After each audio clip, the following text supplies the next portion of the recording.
Welcome to Wasilla Public Library. My name is Sarah Saxton and I am the Youth Services Librarian here. I have been working with young children doing story times and other early literacy activities for 9 years this year. And at Wasilla Public Library, I present baby lap sit story time, toddler story time, preschool story time, as well as story time dance parties, summer reading program, and other events like that. Primarily, my focus is baby lap sit, though. So today, we will talk a little bit about what I do with the babies here at the library. What are my favorite books for story time, and what type of book lends itself to an effective story time? So, by far my favorite book for story time is From Head to Toe by Eric Carle, which I have here in the big book format. And I like it for a lot of different reasons. First, it is very large, and so everybody can see it from wherever they are sitting. And this book encourages action and motions, which for babies who have very little, what's the word I'm looking for? A very short span of attention. A book that is going to encourage them to move and play and act out is a very good thing. So, I am a giraffe and I bend my neck. Can you do it? And at this point, all the babies and their parents will talk about, where's your neck? Can you touch your neck? Can you bend your neck? How can we move together? So, when choosing a book for story time, you need a large format so that everybody can see what you're doing. Minimal text, because really the stories should help, or the pictures should help to tell the story without having so much text that it gets bogged down. And this is true for toddlers and preschoolers too. If there's a page with a big long paragraph on it, I either will not read the book or I'll only read a couple of sentences from that long paragraph. We want to keep our audiences active and engaged. So large pictures, large format. Another book that I use very frequently with the babies is Clip Clop by Nicholas Smee. And this is your classic pony ride. Everybody loves the bouncy pony ride with their parents, and so the kids get into the parents' laps. And away we go, Clip Clop by Nicholas Smee. Who wants a ride? Asks Mr. Horse. Me, please, says Cat. What does a kitty cat say? Meow, meow. Clip, clop, clippity clop, clip, clop, clippity clop. And at this point, the babies are bouncing with their parents and having a lovely time and creating lots of positive connections to books, their parents, and their time here in this space at the library. I want to ride too, please, Mr. Horse, says Dog. Up you get, says Mr. Horse. Here we go. Are you ready? Clip, clop, clippity clop, clip, clop, clippity clop. What about me? I want to ride too, please, Mr. Horse, says Pig. What does a pig say? Do we have any pigs here today? Up you get, says Mr. Horse. Clip, clop, clippity clop, clip, clop, clippity clop. Don't leave me behind, says Duck. Up you get, says Mr. Horse. Can you go a little faster, Mr. Horse? Ask Cat and Dog and Pig and Duck. Of course I can, says Mr. Horse, but make sure you hold on tight. Are you ready? Here we go. Clippity clop, fast, fast, faster, faster, faster, faster, clippity clop, clippity clop. Clippity cloppity, clippity cloppity, clippity cloppity. Here we go, so fast. Oh my goodness, babies. Whoa, stop. We're falling off. Squeal Cat and Dog and Pig and Duck. Mr. Horse skids to a halt. And Cat and Dog and Pig and Duck fly through the air. And at this point, our babies can fly with their parents and land in a haystack. Plop, plop, ploppity, plop. Oh dear, oh dear, oh dearie me, says worried Mr. Horse. Again, cry Cat and Dog and Pig and Duck. Up you get, laughs Mr. Horse, and Cat and Dog and Pig and Duck go riding off again. Clip, clop, clippity clop, clip, clop, clippity clop. So much fun.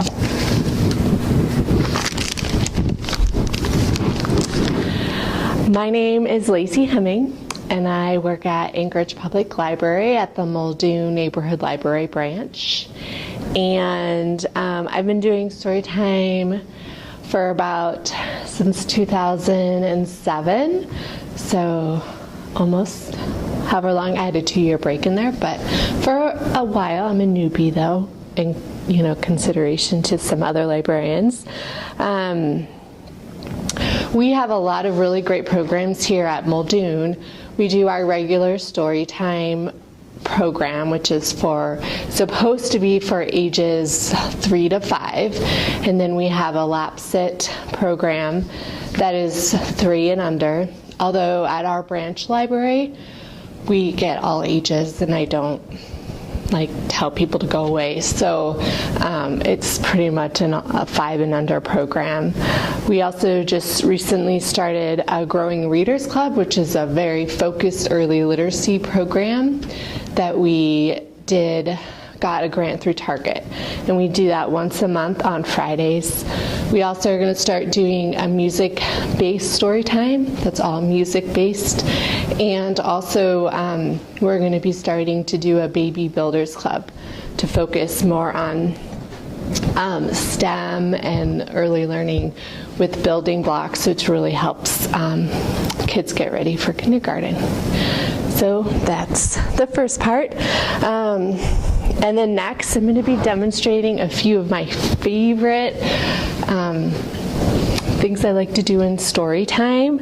One of my ultimate favorite finger plays that I do, and it's great because you can I used it a lot in the last 6 months, is you can kind of gear it towards any theme that you're doing, especially with animals, because you can just insert different animals and come up with different things, and it's really great. And I learned this finger play through Jayberry, which is a really great blog, and they do a lot of videos. I'm sure a lot of people know about them, but they're really great, and that's pretty much where I steal most of my finger plays from, because they have YouTube videos, so you can actually see what it's like.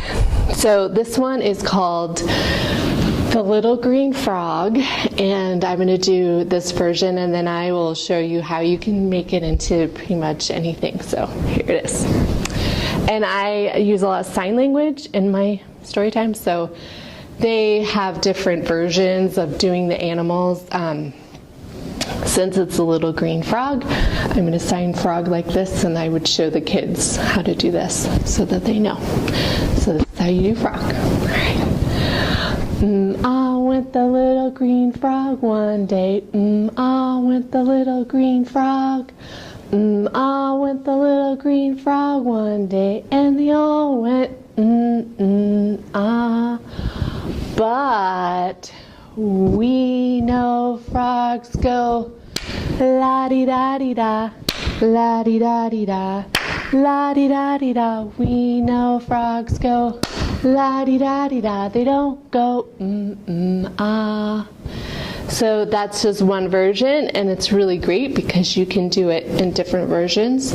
There's a bear version, so you can go grr grr went the little brown bear one day, and you can sign bear, and then you can say, but we know bears go huggy huggy hug, huggy huggy hug. So there's all different versions you can do. And if I'm doing an owl-based story time or owl-themed story time, I would do something about the little white owl and just insert little, fun activities or fun movements for the kids. And it's really great because you can work on pronunciation. Like ah is kind of a hard sound to make when kids are learning to talk, and listening to those different sounds really helps with early literacy and helps them learning different syllables, and for them to be able to maybe know what letters sound like, what syllables sound like, and it helps them say those sounds. So ah is kind of a hard thing to do for a little kid, so it helps them practice. There's all sorts of different things going on in those finger plays, and I love them because you can make so many different versions, and you can just quickly do it in the morning when you're getting ready for story time. So So that's one of my most favorite finger plays, and I use that a lot. I don't use a lot of puppets. I do have Ollie the owl, and he's kind of our Storytime mascot, and he greets all the kids when they come in for story time, and he hangs out with us, and I do little activities with them, and they all know his name and they look for him. So it's kind of this friendly reminder every time. It's the one thing that kind of stays the same. So he's really my only puppet that I have. I don't use puppets a lot, and I don't really. I use a lot of the same music over and over again. That's one thing that I'm really trying to focus on, is more music, but I always do ABCs in the morning and as my beginner song, and I always sign my ABCs. I use the baby signing ABC song, which the kids love, and they're actually really trying to sign the alphabet. They kind of pretend to do it, which is really cool. It gets them moving their fingers, and that's another really great tool for them to kind of move around and do that kind of stuff for dexterity. I'm Carlene Jacobson here at the Fairbanks North Starborough Knowlween Library. I've been a children's library aide for 4 years now, and we at the Knowlween have a Mother Moose program, which is geared for birth to 23 months, and a Parents and Twos program for parents and 2-year-olds. We have 2 preschool story times for 3 to 5-year-olds each week, and then once a month we do a pajama story time. I myself mostly focus on the preschool story time with 3 to 5-year-olds, and this past year we concentrated on the ABCs, that each week we had a single letter of the alphabet. Every book had something about that letter, and tried to work with the kids as to the sound of that letter and recognition of it. So we started every week with Alpha. This is Alpha the alligator, and he had a song, and the kids all got their own alligators that they created. So he would come out, but then the kids would get their alligators, and we'd make them swim through the swamp, and it would go like this. Alpha the alligator was his name, out of the swamp, and then you go thump. Alpha came looking for some lunch on which to munch.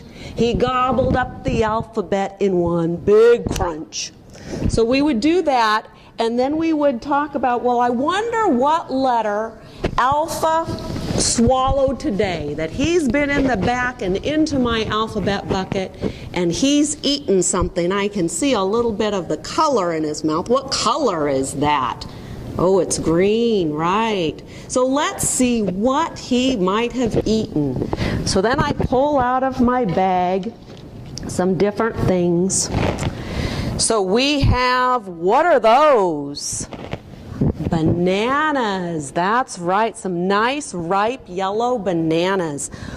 What else did he eat? Or not that he ate them. What's this? We have a bear. What color is that bear? Brown, very good. And we have a bunny, yep, bunny, and he's brown. And we have a bird. And what color is our bird? Blue. And then we have some nice green, what's that? Broccoli. Who likes broccoli? Yeah, broccoli, little trees, those are good. So we have bananas, a bird, a blue bird, a brown bear, a brown bunny, and some broccoli. What sound do those all have? B-b-b. What letter do you think Alpha ate? And by that time, there are probably a lot of them are already yelling that he ate a B. But we like to go through and we sing the ABCs. So A, and he plays with his head. A, B, C, D, D, E, F, G, H, I, J, K, and so on. But you notice that when we got to the letter, he wagged his tail and nodded his head ferociously. And so then the kids are all shouting, B, B, and so then we look at Alpha and say, Alpha, did you eat the bee? And he doesn't respond. Come on, open your mouth and let us see. Why won't he open his mouth? And by then the kids are like, you have to say please, please. So then they say please, and he opens his mouth, opens it wide, and there's the letter B, which we put on our chicka chicka boom boom tree, which we did the very first week when we went through the entire alphabet. So that is that's our opening. And we repeat that every week, changing the letters. And the kids like that repetition. They come to expect it, that after we get partway through the alphabet, they realize, oh, next week we're going to do C. And I've had children come up to me during the week and say, oh, here's a good book to do next week because dog a donut, that's D. So the kids are recognizing pretty early on that we're going in order for the alphabet. Hello, my name is MJ Grandy, MJ in American Sign Language, just the initials. I am the Youth Services Librarian at Juneau Public Libraries. I've been working with young children for 20 years now. As I look back, I began as an early childhood educator at a preschool teacher and then moved to the public library. Got my Master's of Library Sciences from the University of Illinois Urbana-Champaign through their distance program, and I've held this position for 4 years. I've been working with children and books and language for that whole time, and the two, children and language, are my passions, and I'm really thankful to get to share my passion with you today. The programs at the public library for young people, we start with a toddler time and which is kind of the 0 to 2. Story times, the 2 to 5. Those are the year-round programs. During the summertime, we extend our story times to include crafts and go up to kind of second graders. We have a lot of returning children. We also have family nights twice a month, one in conjunction with our Association for the Education of Young Children, and one that is sponsored by the library and the Friends of the Library that is an offshoot from that need for family programming. So what I have set up here today is a story time setup. My goal, is that people feel welcome. Early brain development shows that a calm brain, a brain that is safe and calm, is most receptive for learning. It also shows that when you stimulate more than one sense, the brain is activated in more than one area. So for a rich, embedded experience, I seek to include sight, sound, some sensory activity, some full body activity, so that there's an opportunity for the whole being to be incorporated. Another goal of mine through Storytime participation or group activities is that we learn to be together as a group, to be individuals, but also to create community together. So through the shared stories, the shared songs, the shared activities, we end up building a community. I have set up a cozy blanket. I sit on a cushion so that I'm at the same level as the children. I have the books displayed where they can touch them and have access to them to help promote all of that this is for the children and it's to be engaged in. I start each story time with a welcoming song, depending on how many children come. There's a couple songs I start with that I choose from depending on the community of the group. One is The More We Get Together, and I sing it with modified sign language. Your friends are my friends, and my friends are your friends. The more we get together, the happier we'll be. Another one is just, let's say hello to Shane. Let's say hello to Shane. Hello, hello, hello, hello. We'll say hello to Shane. And you can ask for children, do you want to bounce your shoulders to Sierra? Or do you want to nod your head? to Beckett. So you can modify the actions. It engages the child by recognizing them as an individual. It empowers them that they're participating in the creating of the experience. Hello, my name is Maite Lorente. I am the Youth Services Librarian at Kettleson Memorial Library in Sitka, Alaska. I have been working here for over 7 years now, and I have 2 programs that had to do with early literacy.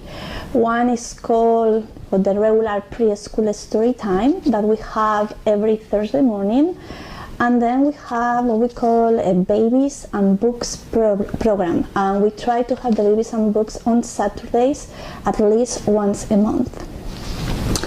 Slippery fish, swimming in the water, slippery fish, bloop, bloop, bloop. Oh no, it's been eaten by a octopus, squiggling in the water, octopus, bloop, bloop, bloop. Oh no, it's been eaten by a tuna fish, flashing in the water, tuna fish, bloop, bloop, bloop. Oh no, it's been eaten by a great white shark, larking in the water, great white shark, bloop, bloop, bloop. Oh no, it's been eaten by a humongous whale, spouting in the water, humongous whale.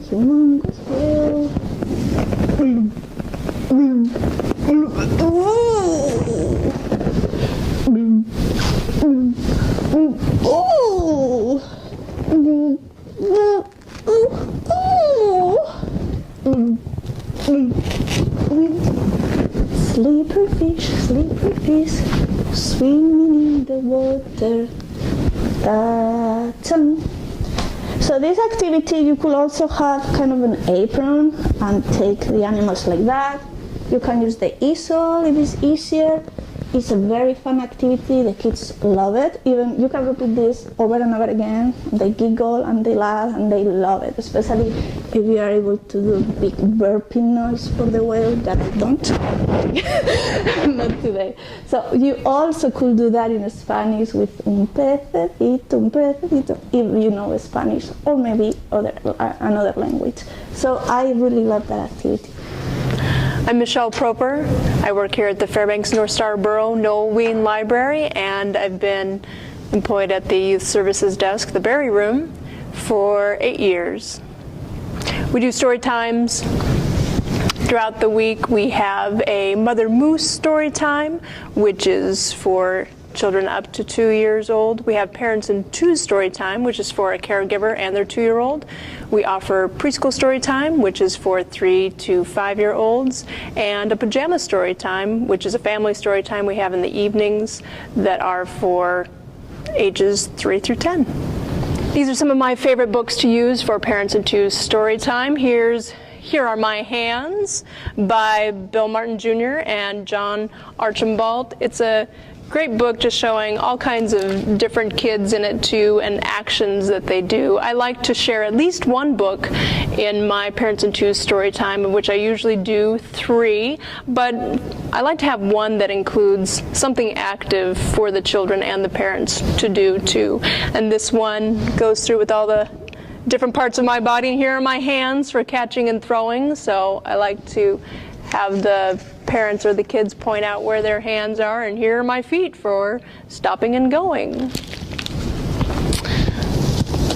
We've got Do Donkeys Dance by Melanie Walsh, a fun book that has a lot of yes and no questions in it, another participatory for the kids. Do pigs buzz around flowers? And you can usually get the kids to say, no, bees buzz around flowers. So it's a fun question and answer book. We've got 10 Naughty Little Monkeys by Suzanne Williams. I like to use this one for the repetition factor. It's familiar. A lot of kids do know about the monkeys, 10 little monkeys jumping on the bed. One fell off and bumped her head. Mama called the doctor, and the doctor said, "No more monkeys jumping on the bed." And usually the children will chime in along with the "no more monkeys jumping on the bed." And it counts too, so we like counting books for twos. Where's the Green Sheep by Mem Fox. It was funny when I was going through all these books and finding out why I thought they worked. I'm not sure why this one works. It just does. It's a fun story that follows all of these different sheep doing different activities, but the green sheep is missing, and it asks the question throughout the book, where is that green sheep? And it's fun because at the very end it asks us, where is that green sheep? Turn the page quietly, let's take a peep. Here's our green sheep, fast asleep, hiding at the end of the book. It's a good surprise for the kids at the end. Another one that I like for the story element, Oliver Finds His Way, about a little bear that goes on a picnic with his parents and gets lost in the woods. It's something that a lot of twos can probably relate to, also something that happens to them, so it's a good familiar kind of story. And we've also got The Chicken the Duckling by Mira Ginsburg, and pictures by Jose and Ariane Rego.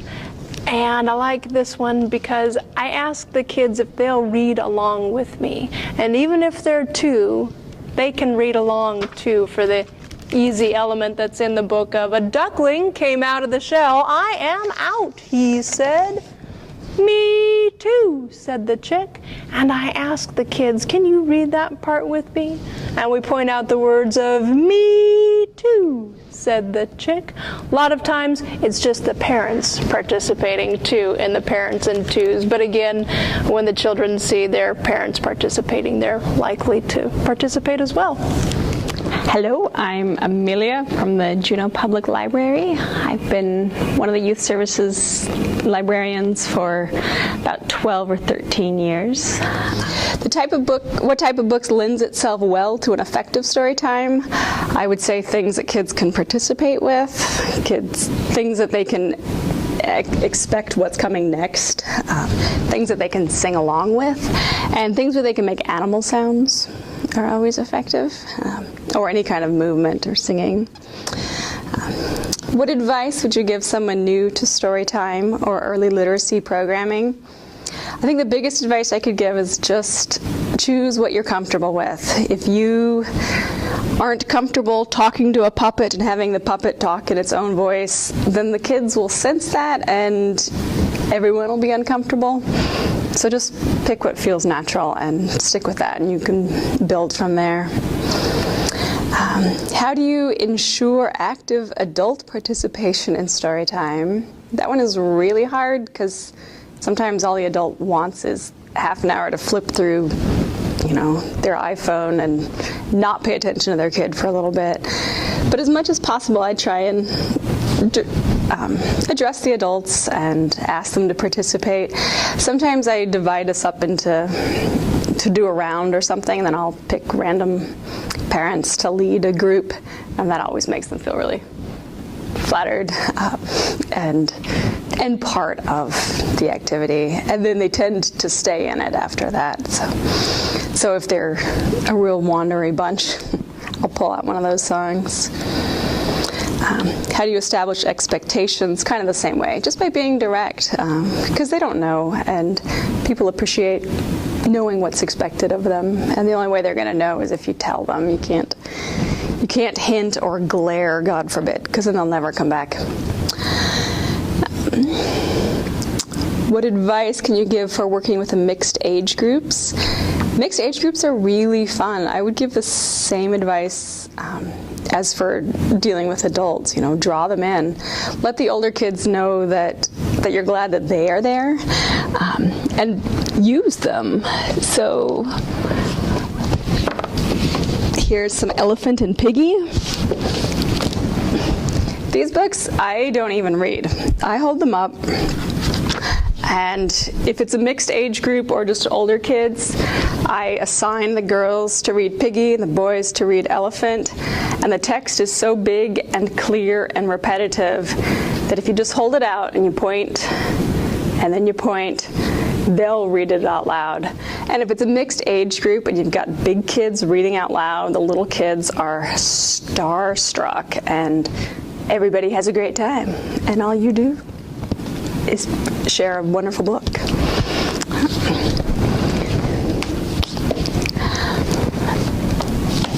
Let's see. Are there any props or tools? Easel, lighting, music? If you have access to these things and space to use them, I congratulate you. But if you work in a public library, I say finger gloves are most realistic and useful. And how does repetition work with early literacy program? Why is it important? Repetition is totally important because it lets kids show off what they've learned, and they do. Like the first time doing Twinkle Little Star, they might kind of be lip syncing and humming along. But if you do it a second time through, they're bursting out with it. A lot of good stories have repetition, like Chicka Chicka Boom Boom, all these kind of things.